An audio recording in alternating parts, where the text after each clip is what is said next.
Daniel Delgadillo nació en Atizapán de Zaragoza, Estado de México, en 1872. Pronto comenzó a destacar en la pedagogía y en la docencia, al mismo tiempo que escribía en las principales revistas educativas.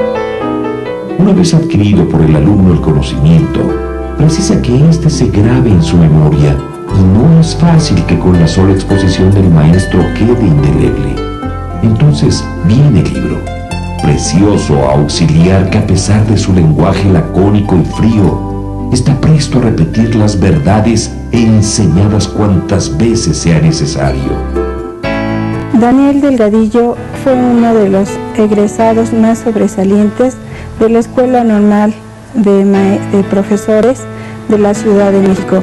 Joven inquieto, con grandes expectativas, se dio a la tarea de escribir libros de lectura para que apoyaran la enseñanza objetiva. Es decir, estaba en contra de la rigurosidad que tenían los libros tradicionalistas de fines del siglo XIX. Él quería tener un mayor acercamiento hacia sus lectores, en este caso para niñas y niños. Es necesario hacer hincapié en este detalle porque recordemos que a fines del siglo XIX los libros solo se hacían para niños o para niñas. Importante autor de varios libros de texto, en una época donde no eran comunes, regularmente se importaban del extranjero. En 1904 publicó su primer trabajo de geografía, La República Mexicana, que sirvió de texto por varias décadas, y se realizaron más de 20 ediciones. Otros títulos fueron La Tierra, El Distrito Federal, Atlas Geográfico Escolar y Compendio de Geografía Universal. El objetivo de su obra es que el niño sintiera el cariño, el amor por lo que leía. Para él, el niño que supiera leer y escribir tenía el campo abierto, ya que él decía que no solo se debería de leer, por repetir palabras, sino realmente por sentir lo que se lee, el saber leer bien. La idea de él es que el niño no dependa tanto del maestro, sino que se desprenda y por sí mismo logre captar estos conocimientos que la vida nos está proporcionando. Profesor normalista, formador de varias generaciones de maestros, destacó por su formación enciclopédica y por su interés en los problemas didácticos. Señaló nuevos rumbos de la enseñanza del lenguaje, la geografía y las matemáticas. Durante su vida ocupó diversos cargos académicos y administrativos. Fue director de la Escuela Nacional de Maestros en 1920, donde pugnó por concientizar a los futuros docentes de la realidad rural, indígena y social de nuestro país. Cuando en 1923 las escuelas normales habían sufrido el deterioro de la revolución y para buscar soluciones encuestó a varios profesores, y Daniel Delgadillo contundente expresó: Es innegable que la escuela normal actualmente no llena ya sus fines, formadora de maestros para las escuelas primarias. En consecuencia, es indispensable no proponer una mejora, sino cambiar radicalmente su organización y régimen disciplinario, cambiar también el espíritu y la forma de enseñanza de todas las asignaturas.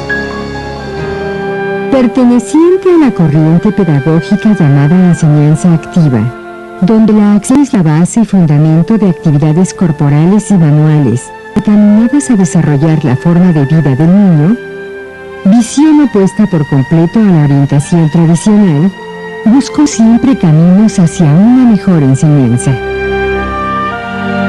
Es uno de los pedagogos que ha trascendido su obra Fronteras y Tiempos, ya que tiene un sinnúmero de facetas como pedagogo, como maestro, como artífice de los artes, de los libros de lectura, tanto de geografía como del arte de leer. Él tuvo siempre la ilusión de formar estos libros en base a las experiencias que recibió como exalumno de la Escuela Normal de Profesores. Fue alumno del maestro Enrique Schulz, quien le inculcó a él el amor y la dedicación a los libros de geografía.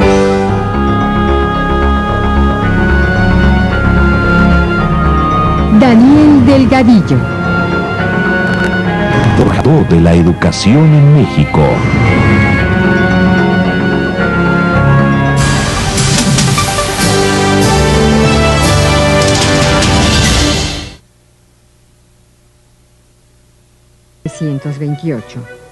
bajo el gobierno de Plutarco Elías Calles. Época donde el país vivió una nueva etapa de violencia, originada en gran medida por las diferencias entre el Estado y la Iglesia, respecto a la educación laica establecida por el artículo 3 constitucional.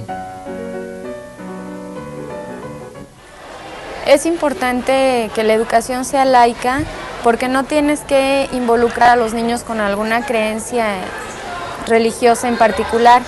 Digamos, cada niño va a tener la libertad en su familia de elegir la religión que desee. Tú en la escuela vas a tener libertad de dar tu clase sin referirte a ninguna religión. Y sí vas a inculcar valores, sobre todo si estamos hablando de la educación primaria. Inculcas valores morales, patrios, no sé, responsabilidad, honestidad, amistad, ¿sí? Pero no tienes que comprometer al niño a obedecer una única creencia. La Iglesia se opuso rotundamente a los preceptos constitucionales, restrictivos de las actividades eclesiásticas en la educación, y se declaró en contra, desconociendo su validez. La religión no será obligatoria para los alumnos, sino a petición de los padres de familia. Las escuelas particulares continuaron impartiendo educación religiosa. Para ello, en 1926, José Manuel Puig expidió primero un reglamento especial para estos centros de educación y luego otro para su inspección y vigilancia. Estableció sanciones a toda infracción del artículo 3, que antes habían sido soslayadas. Esto provocó que muchos colegios particulares fueran clausurados y se retiró a sacerdotes extranjeros que los dirigían. Quienes simplemente eran maestros pudieron seguir ejerciendo conforme lo permitía el texto del artículo 3 constitucional. No es verdad que exista propiamente una lucha religiosa en México. No es cierto que los hombres del gobierno estén empeñados en una persecución de carácter religioso.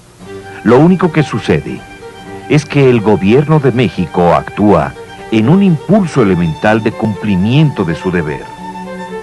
Pasó con la niña de secundaria en una escuela marista, donde ella es adolescente y ha rescatado muchos valores acerca de la familia, acerca del amor hacia los hermanos, y la religión en un momento dado nos acerca así esos valores y la familia, ¿no? Entonces, sí estaría yo de acuerdo. José Manuel Puig escribió varios libros que plasman su pensamiento, entre los que destacan Páginas viejas con ideas actuales, Cosas sociales y aspectos económicos. Partidario resuelto de la pedagogía activista, realizó su obra educativa bajo esta perspectiva. Atendió con predilección la enseñanza rural y agrícola y la educación técnica elemental. Fraccionó los estudios preparatorios en 2 ciclos, creando así las escuelas secundarias con 3 años de escolaridad y bajo la dependencia de la Secretaría de Educación. Hombre comprometido con la educación, José Manuel Puig Casaurán, forjador de la educación en México.